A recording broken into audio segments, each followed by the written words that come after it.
Would age-adjusted D-dimer cutoffs reduce unnecessary imaging without harming patients? What's the most effective pain regimen for children with non-operative acute limb injuries?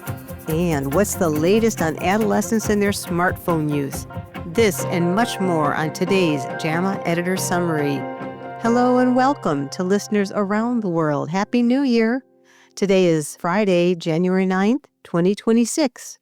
I'm JAMA Deputy Editor Dr. Linda Brubaker, sitting in for Dr. Kirsten Bibbins-Domingo, the Editor-in-Chief of JAMA and the JAMA Network.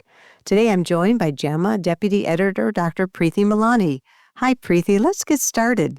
Hi, Linda. Age-adjusted D-dimer cutoffs may reduce the need for imaging and help safely rule out lower extremity deep vein thrombosis, or DVT, especially in older adults, but require further confirmation in prospective studies.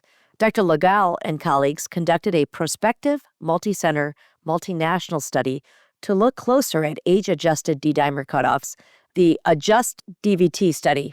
They included more than 3,000 outpatients with a median age of 59 years who presented to the emergency department with suspected deep vein thrombosis across 27 centers in Belgium, Canada, France, and Switzerland. The primary outcome was the rate of symptomatic venous thromboembolic events during the 3-month follow-up in patients in whom DVT was ruled out based on a D-dimer value between the conventional cutoff and their age-adjusted D-dimer cutoff. The authors conclude that the age-adjusted D-dimer cutoff may safely rule out DVT. In this study, no venous thromboembolism occurred within 3 months in patients with D-dimer levels between 500 micrograms per liter, the conventional cutoff, and their age-adjusted cutoff. This approach resulted in a 7.4% absolute increase in patients for whom DVT could be ruled out, which amounted to 161 additional patients compared with the standard cutoff.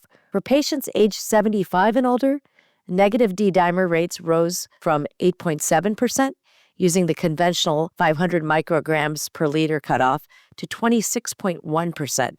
Using an age-adjusted cutoff with no false negatives observed.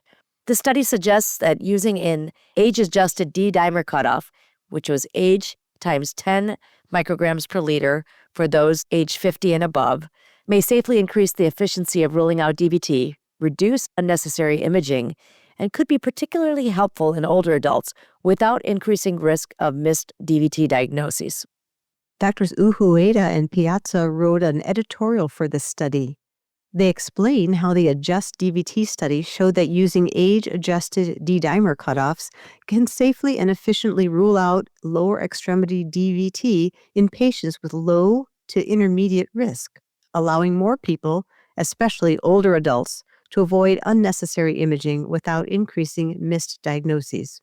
However, the findings may not apply to all populations and situations, so clinical judgment and further research remain important. Acid-suppressive medications like PPIs and H2 blockers are commonly prescribed during pregnancy and may alter the gut microbiome, potentially affecting child neurodevelopment. Soo-Hyun Hong and colleagues designed a retrospective cohort study to investigate whether prenatal acid-suppressive medication exposure is associated with neuropsychiatric disorders in offspring. They included more than 2.7 million mother-child pairs from South Korea, with more than 500,000 exposed to acid-suppressive medications during pregnancy, and followed up for an average of 10 years.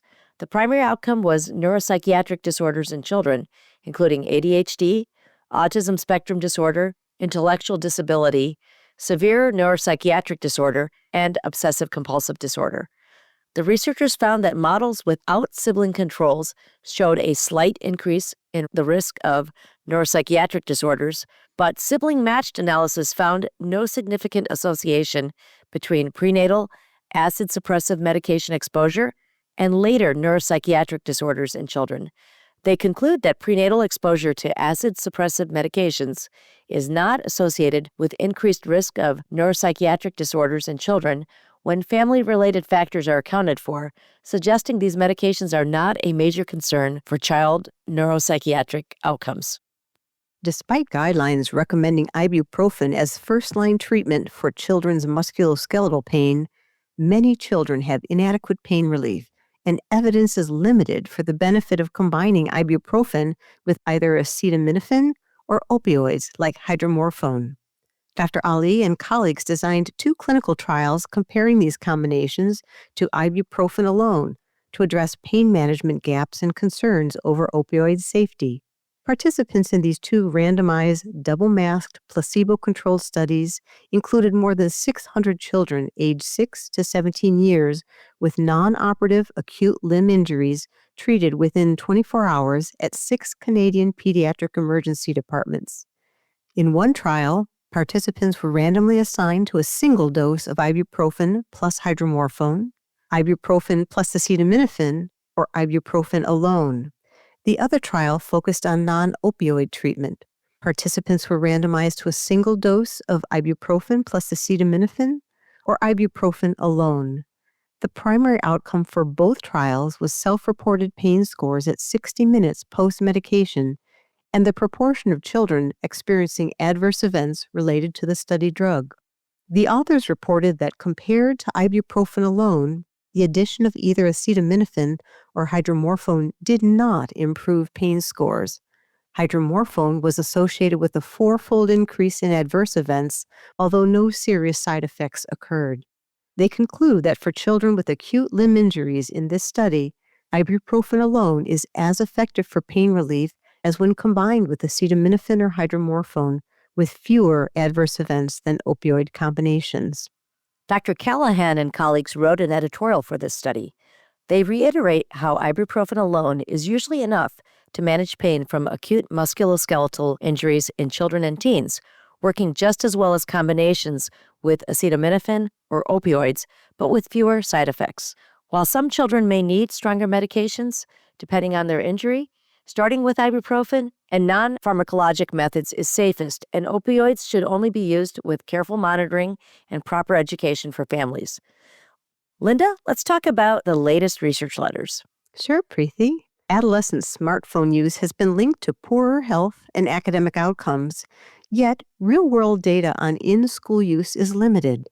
Dr. Nagata and colleagues analyzed log smartphone use during school hours in a diverse population of 640 U.S. adolescents with an average age of 15 years using Android tracking apps from the Adolescent Brain Cognitive Development Study that was run from 2022 to 2024.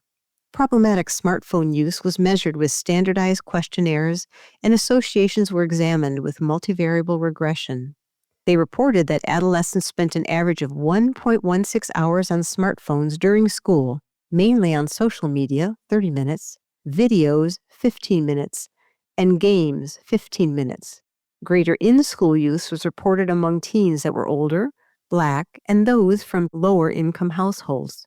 These results definitely highlight the need to monitor the effect of rapidly evolving school phone policies and long-term academic outcomes. In another research letter, Dr. Michnik and colleagues reported on RSV vaccine safety during pregnancy. The RSV vaccine, RSV Pre-F, can be used during pregnancy to protect infants, but ongoing monitoring is needed. The interim analysis reviewed more than 10,000 vaccinated and matched unvaccinated pregnancies between 32 and 36 weeks gestation from U.S. health plan data, assessing risks for preterm birth, hypertensive disorders, and premature or preterm rupture of membranes. No statistically significant increases were found in any adverse outcomes after RSV Pre-F vaccination during pregnancy. Although ongoing monitoring will continue to assess vaccine safety, RSV Pre-F vaccine given in late pregnancy has not shown increased risk of complications so far. Now let's turn to the latest viewpoints. In their viewpoint, Dr. Christine and colleagues explained the new federal guidelines that allow women ages 30 to 65 at average risk to self-collect high-risk HPV samples for cervical cancer screening with insurance coverage required by 2027. This update is expected to increase screening rates by making testing easier and more accessible. And Drs. Kent and Ioannidis discuss how adversarial collaboration brings together scientists with opposing views to jointly design, analyze, and publish biomedical research aiming to produce evidence both sides consider credible and transparent. This strategy, especially with support from organizations such as the NIH, can facilitate resolution of entrenched scientific disputes and improve public trust in science. Subscription-based pricing can make the costly but highly effective injectable HIV prevention drug lenacapavir widely accessible.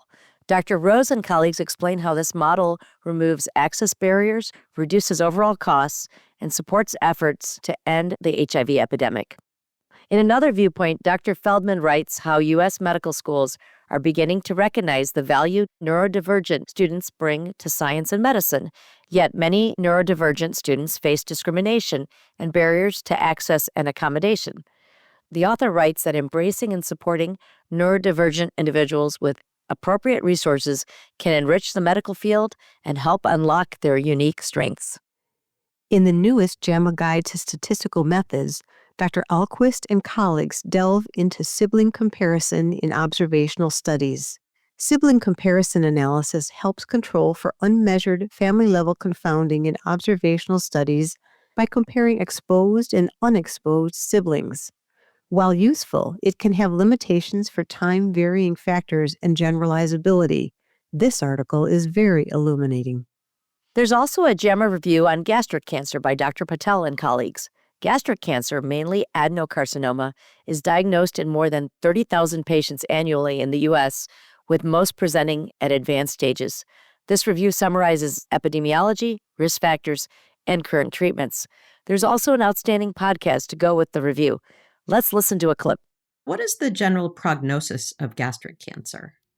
The prognosis really depends on the stage of the disease and the extent of their disease. So the superficial disease, so stage 1 gastric cancer, that's localized to the stomach only, we have excellent survival. I would say about 70% of times we can cure the disease with local treatment only. Once the disease becomes more advanced, so locally advanced stage, which means there perhaps deeper layer involvement or lymph node involvement, then the survival somewhat varies, roughly about 40-50% 5-year overall survival.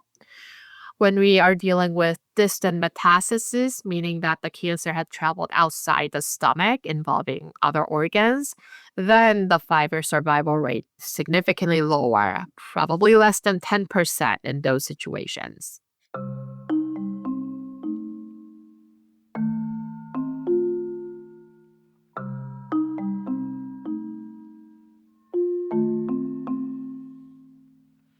Stillbirth, a heartbreaking event, affects about 21,000 pregnancies annually in the U.S.